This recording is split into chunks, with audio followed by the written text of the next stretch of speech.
Hello students, how are you? Welcome to class 7. Today we are going to learn science.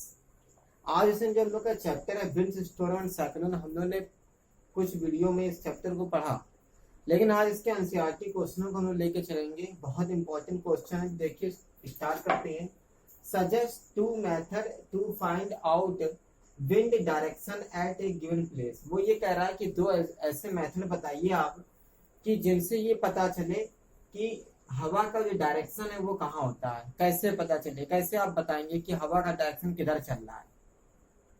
देखिए कभी कभी क्या होता है कि इस समय तो समर सीजन चल रहा है, तो आंधी आती है, तूफान आते हैं, आते कि नहीं आते हैं, तो हम लोग को दूर से पता चलने लगता है कि जहां पर सूखे पेड़ों के पत्ते या पर्दे उड़ने लगते हैं, जिस दिशा में हम लोग बता देते हैं कि इस दिशा में क्या चल रही है, आंधी चल रही है, हवा चल रही है।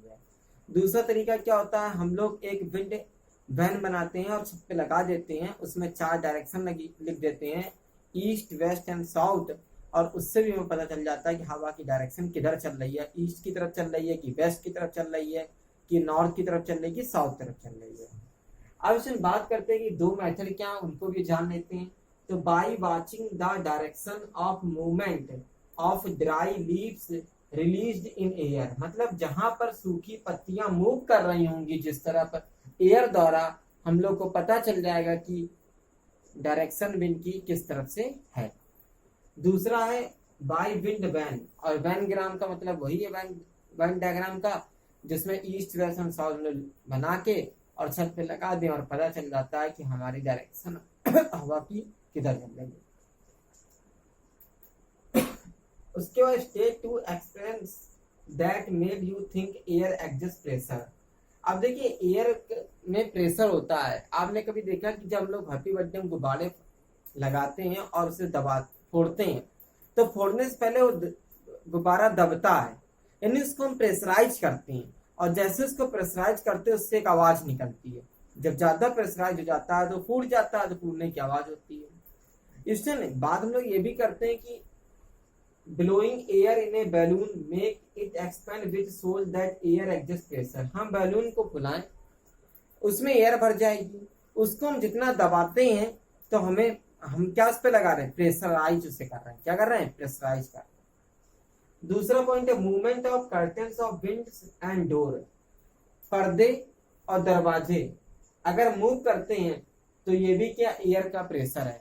आप देखते हैं कि कभी कभी दरवाजा अपने आप बंद होने लगता है, हवा चल रही होगी, दरवाजा अपने आप बंद होने लगता है, डरिएगा नहीं, हवा चलती है और दरवाजा क्या होता है, अपने आप बंद होने लगता है, तो वो एयर प्रेशर है, एयर का प्रेशर है।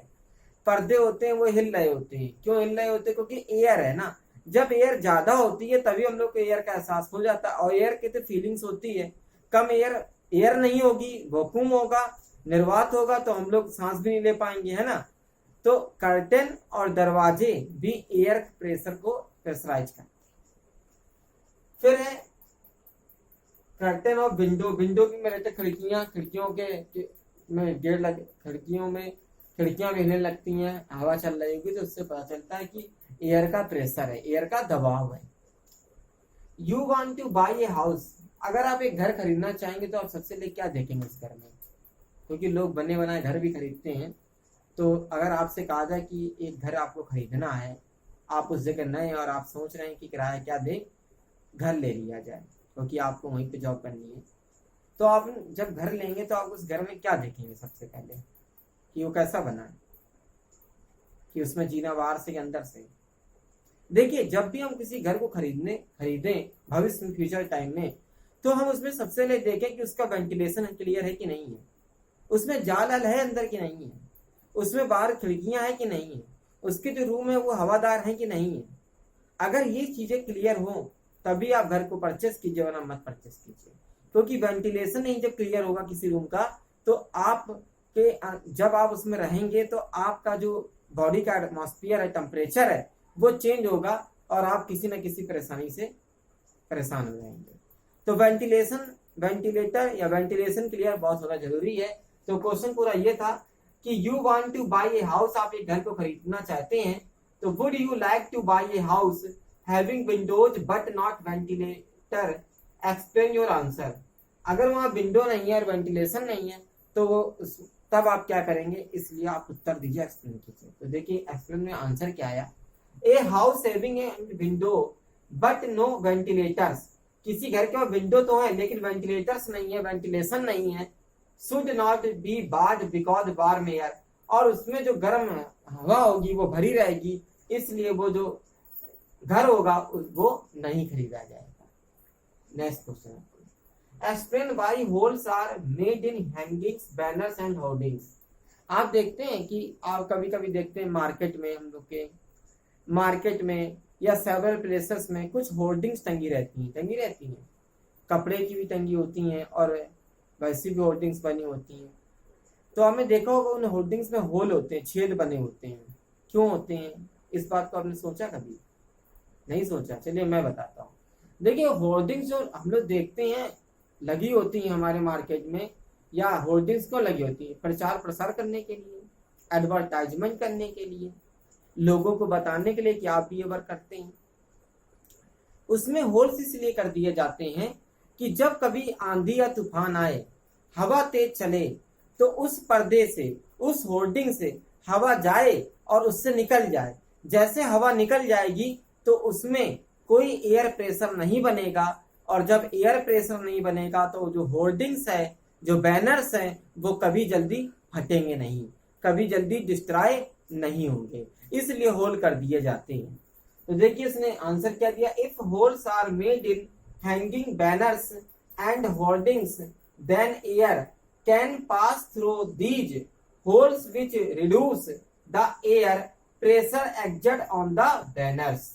मतलब हम लोग एयर पास करने के लिए उसमें क्या कर देते हैं, होल्स कर देते हैं। बहुत इंटरेस्टिंग क्वेश्चन था ये, और इसका डेली यूज भी हो रहा है। होता कि नहीं होता? जब छुट्टियां, जब गर्मियां स्टार्ट होती हैं, नया सेशन स्टार्ट होता है तो स्कूलों की होर्डिंग होती हैं। जब कोई चुनाव होता है तब नेताओं की होर्डिंग्स होती हैं। जब किसी कोचिंग का प्रचार प्रसार होता है तो उसकी बैनर्स की होर्डिंग होती हैं।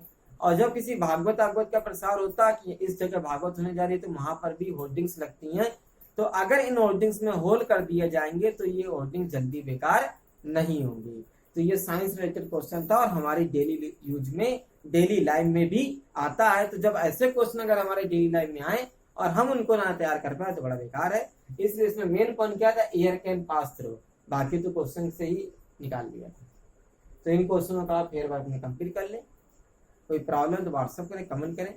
अगर क्लास 7 के वीडियो छूट गए हैं किसी सिस्टम के तो अंकुर मिश्रा सर नाम से सर्च करें यूट्यूब में, उससे छूटे वीडियो क्लास 7 के मैथ एंड साइंस के मिल जाएंगे। उसे हैरान होने की जरूरत नहीं। जय हिंद, जय भारत।